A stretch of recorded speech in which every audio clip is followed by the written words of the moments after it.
आज हम डिस्कस करेंगे कि बायोटेक्नोलॉजी एग्रीकल्चरल इंडस्ट्री को किस तरह से इफ़ेक्ट करती है। तो सबसे पहला जो हमारा टॉपिक है that is going to be BT cotton. BT का फुल फॉर्म है बेसिलियस थ्यूरिनजेनेसिस। ये एक खास तरह का बैक्टीरिया होता है जिसके पास एक खास तरह के जीन्स होते हैं जिन्हें हम क्राई जीन्स कहते हैं। ये क्राई जीन्स का एक कॉमन एग्जाम्पल है cry 1AC and cry 2AB। ये दोनों जीन्स एक खास तरह के इंसेक्ट को किल करते हैं जिसका नाम है कॉटन बॉलवॉर्म। एक और तरह का जीन है क्राई 1AB विच किल्स कॉर्न बोरर। नाउ ये जो जीन्स हैं ये प्रोड्यूस करते हैं एक प्रोटीन जिसे हम क्राई प्रोटीन कहते हैं जिसका नाम है थ्यूरियोसाइड। ये थ्यूरियोसाइड प्रोटीन एक क्रिस्टल प्रोटीन है विच हैज़ इंसेक्टिसाइडल प्रॉपर्टी, यानी कि वो इंसेक्ट्स को किल करने की क्षमता रखता है। And it is toxic to some insects. It can not kill all the insects but it can kill some insects, जैसे कि लेपिडोप्टेरन्स यानी कि मॉथ, कोलियोटेरन्स जैसे कि बीटल्स, एंड डाइटेरन्स मक्खी जैसे इंसेक्ट्स जिनके पास दो पंख होते हैं। तो ये थ्यूरियोसाइड इन तीन स्पीशीज़ के इंसेक्ट्स को किल करने की क्षमता रखता है। थ्यूरियोसाइड यूजुअली ये बैक्टीरिया इनएक्टिव फॉर्म में प्रोड्यूस करता है, इनएक्टिव प्रोटॉक्सिन के फॉर्म में। और ये थ्यूरियोसाइड सिर्फ अल्कलाइन मीडियम में ही एक्टिवेट हो सकता है। ये अल्कलाइन मीडियम इस प्रोटीन को मिलता है इंसेक्ट के स्मॉल इंटेस्टाइन में यानी कि गट में। जब ये प्रोटीन एक्टिवेट हो जाता है तो ये एपिथेलियल सरफेस के साथ अटैच हो जाता है, यानी कि इंटेस्टाइन की दीवारों के साथ अटैच हो जाता है और वहाँ पे छेद कॉज करता है जिसके वजह से सेल्स में स्वेलिंग होती है, स्वेल्स फट जाते हैं और इंसेक्ट का इंटेस्टाइन डिस्ट्रॉय हो जाता है और इंसेक्ट मर जाता है।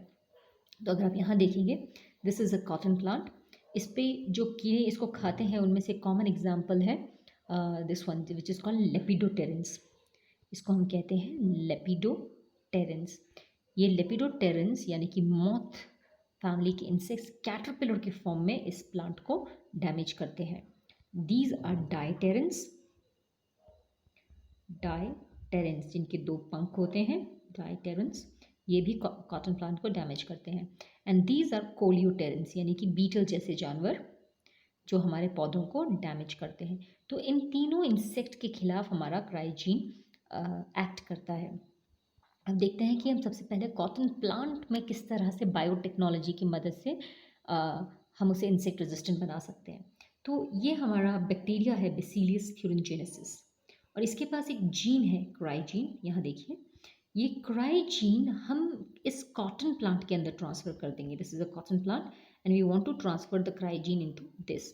जब हम इन दोनों को ट्रांसफ़र कर देते हैं तो ये कॉटन प्लांट हमारा रिकॉम्बिनेंट सेल बन जाता है, या हम इसको बोलते हैं ट्रांसजेनिक कॉटन, यानी कि इस कॉटन सेल के अंदर अपना खुद का भी डीएनए है और एक बैक्टीरिया का भी डीएनए है। It has genes from two different organism, that is why it is called transgenic.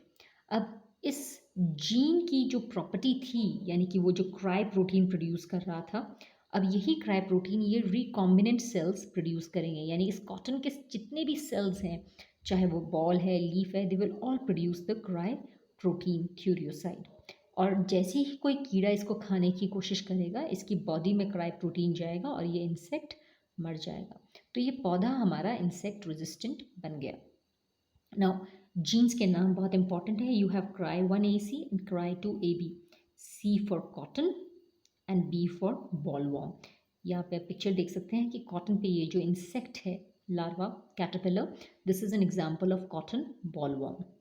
So cry1AC and cry2AB cotton bollworm को kill करते हैं. Another gene is called cry2AC, right?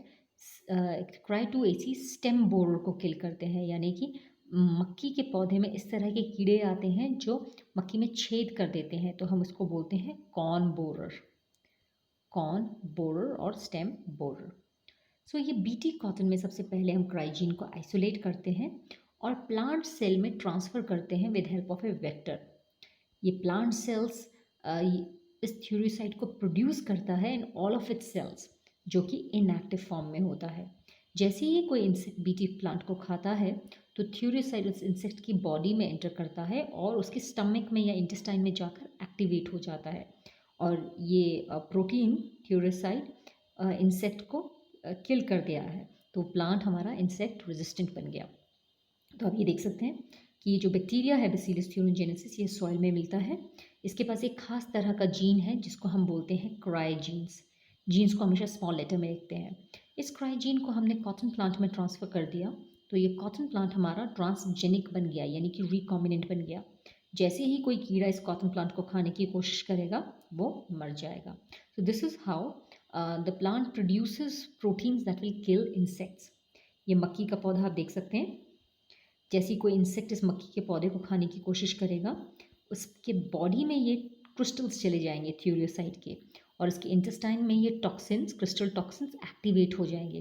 तो आप ये देख सकते हैं कि ये आपका जो क्रिस्टल है ये एक्टिवेट हो गया है, और इसने प्लाज्मा मेम्ब्रेन में चेंजेस की है, जिसके वजह से सेल फूल जाता है, स्वेलिंग होती है, लाइसिस होती है, और इंसेक्ट मर जाता है। सो आज के लिए इतना ही करते हैं। Have a nice day.